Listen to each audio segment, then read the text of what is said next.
Hello.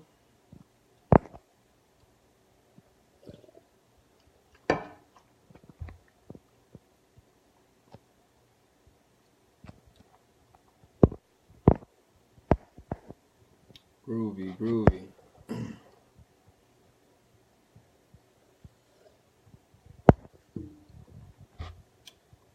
All right. Before we get started, I kind of just want to give everybody time to come in. Robert Drika, what's up, girl? Yay, Christy.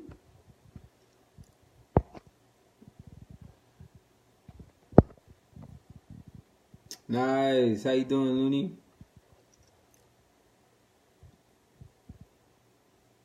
Guys, just share the video as much as you can.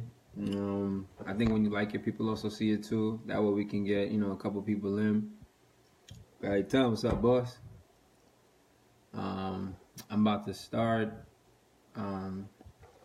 So basically, the topic that we have for today. Can everybody hear me? First of all, let me know if you can hear me. If you can, if it's not too loud, or etc., etc. Hi, Naomi. How you doing? Can you guys all hear me good? All right, Mark says I'm good. Everybody hears me straight. All right, bet. So, feel free as we do this, to just send me feedback, comments, say anything you got to say. I'm looking more forward to, hearing you guys. This is not a lecture. This is definitely a dialogue back and forth. And if you have something you want to say or some input that you have, just I think you just try and call me, and then I'll bring you in and we try and make that happen. All right. So basically, just getting started. The topic of today, I have some notes in front of me, so if I look away from you guys, it's not that I don't think you're beautiful, it's just, I got my notes. So basically the topic today was, do I stay or do I go? Choosing your church home. And I really thought it was a very interesting topic because a lot of times, people go to church, and there's people who go to church for intention, there's people who just go to church out of habit. So, it gets to a point too sometimes when you're in your church and you've been there for so long and you're wondering, okay, it's at that point where it's like you don't know if you're getting fed, you don't know if you're getting anything out of it, and you're wondering, okay, do I stay or do I go? And there's so many levels to that, because some people, you were born in the church, so you've just been there your entire life. So it's like leaving feels foreign to you, it doesn't even make sense. Some people are going to church out of obedience to, what their parents want to do. Some people are going to church because it's convenient. The reasons why people leave church. People leave church because, situations happen and you get into a fight with someone. And, I know a lot of churches a lot of people that leave churches because they had an issue with so-and-so. And because they couldn't resolve their issues, they use that as a reason to leave. And so as I was going through this, I found a bunch of different scriptures that, I just want to kind of take time to kind of go with you guys. And I think the first one that I wanted to touch was James 15. It was James 5, verses 13 to 20. That's James 5, verses 13 to 20. And basically it says, I'm reading the ESV version, and it basically says, is any among you suffering? Let him pray. Is anyone cheerful? Let him sing. Is any among you sick? Let him call for the elders of the church. Let them pray over him, anointing him with oil in the name of the Lord. And the prayer of faith will save the one who is sick, and the Lord will raise him up. And if he has committed sins, he will be forgiven. Therefore, confess your sins to one another and pray for one another that you may be healed. The prayer of a righteous person has great power as it's working. If you keep going, it says, Elijah was a man with a nature like ours, and he prayed fervently that it might not rain. And for 3 years and 6 months it did not rain on the earth. Then he prayed again, and heaven gave rain, and the earth bore its fruits. Verse 19, my brothers, if anyone among you wanders from the truth, and someone brings him back, let him know that whoever brings back a sinner from his wandering will save his soul from death and will cover a multitude of sins. The main thing I want to focus on when I look at this verse is verse 16, which it says, therefore confess your sins to one another and pray for one another that you may be healed. The prayer of a righteous person has great power as it is working. a lot of times, I have conversations with people who are not really, deep into the church, heavy into the church like that. And they'll say things like, oh, I don't need to go to church. Church is not for me. But I think there's an importance in church, because when you're in church, the right church, you're surrounded by a community of people that will help you achieve the goal that you're trying to achieve spiritually. So, for example, when you aspire to be, I like basketball. So when you aspire to be a great basketball player, you will surround yourself in a community of people that will help you towards that goal. Other basketball players. So every time you want to play pickup, they help you out. When you want to aspire to work out, you're going to go to a gym, because you're going to a community of people who have the same goal as you. That's why we go to these certain places. So it's the same concept when we go to church. You go to church because the goal is to find a community of people that will encourage you and help you achieve exactly what you're trying to achieve, which is spiritual growth, right? The problem now lies in when you go to a church and your goal is to grow spiritually, but the church itself is not a church that's fostering or promoting growth. It's not allowing you to make it happen. Stefan, it's not going to happen. So when you're in a situation like that, now you have to ask yourself, if my goal is to grow spiritually and I'm in a church that's not allowing me to grow spiritually, or that's not promoting growth for me spiritually, now is it my time to leave? You see what I'm saying?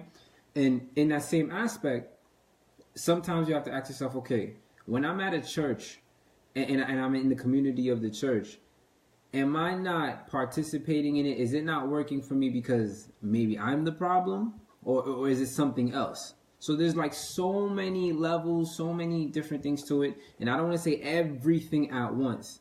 So if anybody wants to call me or just, jump in and give me their thoughts, I'll be more than welcome to. But I'll kind of continue to go through, the different types of reasons why we're in church until somebody, calls up. One thing as I was doing research, it said to me that there were 3 types of people who attend church. You have people who are all kinds of churches, Stefan, SDA or Sunday, doesn't even matter. You have 3 types of people who are in church. You have the people who are very unhappy, the people who are doing fine, and the people who are growing like crazy. And define the people who are very unhappy as, they're going to church and they don't even understand why they're at church or anything like that. They're just there and, they're really unhappy. They're not growing. They're extremely frustrated and they want to just leave completely. You have the people who are doing fine, which is like, they come and, it's basically the same routine. You come, you sing, you do your thing. You enjoy the service, you connect with people as best as possible, and then you go on your way. You don't really have any issues. Then you have the people who come in and they're just flourishing. They're learning the word. They're excited about the Spirit. They come to church excited. They want to engage in all the ministries. They want to be a part of each thing. And for each person, you got to ask yourself, for yourself, you got to ask yourself, okay, where would I fall? When I go to church, do I consider myself someone who's very unhappy? Do I consider myself someone who's fine? Or do I consider myself someone who's growing, like crazy? Like my church excites me and it puts me on fire. And I don't want to necessarily put all the burden, right, on church. Because when it comes to spiritual growth, it's not church completely that is going to fill you only, right? And for me, I have this kind of phrase that I say to people sometimes. For me, my hierarchy in life is God, family, and church. To me, God and church are not the same thing. They're 2 different things. And a lot of people confuse that a lot because a lot of people feel like the more you serve in your church and the harder you serve in your church is the more you're worshiping God, which is not even true at all. And there's another phrase that I've always heard that I love. It said, not every good thing is a God thing. So there's a lot of people out there, who are killing themselves in their local churches, being, taken advantage of, being used, mistreated, etc., etc. And they think that this is what needs to be done in order to prove their love and their relationship for God. And unfortunately, that's not the facts. Now, God does give us talents and gifts that we are supposed to not just use for the church, but also for the world, to benefit the world in totality. It's not just, our talents are not to be just locked away in use of church alone, because we have to go out there and use our talents to minister to the world, to be a blessing to the world. So it's not just to be locked in church, but at the same time, a person can't feel like just because you come into church consistently, day in and day out, that everything that you're doing is all right. This is my resume. So when you get to heaven, you're gonna be like, Lord, I directed the choir, I played for service, I did this and I did that, and I was an usher and I was super nice. And then God's gonna be like, so what? Because remember that verse says, you cast out demons in my name and I knew you not.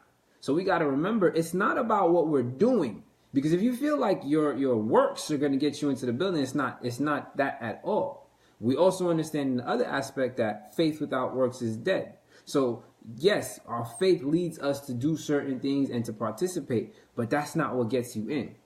And so in that same aspect, you can't feel or you have to be very careful in constantly entertaining the thought that I have to work hard in church, I gotta be in church, I gotta be in this building, etc., etc. You know what I mean? Because then you're gonna get caught up in the work-based type mentality. You know what I mean? And if you're hilarious. And so, you know what I mean? As we're going, it's like a person has to really ask themselves, you know, why am I at the church home that I'm at? You know what I mean? And for me, something I've observed since I was younger, because of my age and availability of transporting myself, right? I couldn't drive to church. So literally church was wherever my parents took me. So wherever my parents went, that's what church was for me. Now, the interesting thing is that us as we get older, right now I'm 27. So as we get older, now we have our own transportation. And yet sometimes we find ourselves still in that habit of, I'm going to keep going to the church that I've been going to my entire life. And there's absolutely nothing wrong with that. But the problem now becomes, if you've been going to that church and you have yet to be fed, you're going to that church getting the same sermon, getting the same routine, you don't even feel like you're getting anything out of it, but you're just literally doing it because that's what you're comfortable, then now there might be a problem. Because if your goal is for spiritual growth and your goal is to grow and strengthen your walk with God, but you're going to a place where you walk in, you clock out, you say hi to your friends, the same old praise and worship, same old sermon, not getting anything out of it, and you walk away, that might be a hindrance that you don't even realize. And I'll use myself as an example. So my whole life I've grown up, born and raised in SDA church. Let me interrupt myself. We are the church, not the location of the building. Church is not what you get, but the point you make is important. Jeremiah 3:15, I give you pastors to give you wisdom and knowledge, feeding, and Hebrews 10, forsake not the assembly. The very facts. Yeah, Keith is completely correct when he says the church is not just the building, it's the people. And I agree with that 100%. But in the Obel, yeah, call me in a second. I'm just going to finish this last point. So what I was saying is I grew up my entire life in the SDA church. And I've heard amazing sermons, mediocre sermons, horrible sermons. In theory, you could even say I grew up bi-denominational because I would always go to Sunday churches to play as well. And it's not until when I was in some time in Orlando that I started consistently going to Ty Trebet's church called Live. They have a service on Wednesdays. And it was an amazing thing because their praise and worship is drastically different from your traditional SDA worship. And then the type of sermons and the content that they're discussing is drastically different from what you consistently hear in the SDA church. And it was extremely refreshing for me because I knew each week I would be getting a fresh kind of new innovative word. And then something hit me personally and it was like, wow, you know what I mean? This is like the first time in my life where I feel like I'm in a situation that's just constantly like blessing me. And each week I'm getting a new nugget of information. Now, I love my SDAs. I love everybody. But growing up in SDA church, my grandfather being a pastor, being in it in and out, growing from this church to that church to that church, I was joking with my friends when I said this, but the facts of it is I've heard Daniel 8 and I've heard Exodus 20 more than I've heard John 3:16 in the church. And that's just facts. I hear about these topics all the time. The 2,300 day prophecy, etc., etc. But here's a problem that we need to talk about. we've got adultery running around in our church. We've got people fighting for positions. We've got all kinds of issues going on in the church. But we sit here discussing prophecies and fighting about the Sabbath. But why not the practical things? The things that, you know what I mean? For example, when your neighbor does you wrong, you have to learn how to be able to treat them right. In Haitian churches, I don't know if it's like that for all Caribbean churches, but for Haitian churches, I know we have the greatest habit.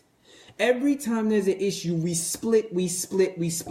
So one Haitian church, after about 10 to 15 years, ends up creating like 4 different churches from one church. Why are we not preaching sermons that talk about reconciliation? Why are our churches not engaging in the type of behavior that show, look, when you have disagreements with one another, this is how you correct them. This is how we fix the issue, fix the problem. The Sabbath is important. The prophecies all have their place. But I feel like there are a lot of things in today's practical world that our today's Christians need to know, need to be able to handle, that we're not being equipped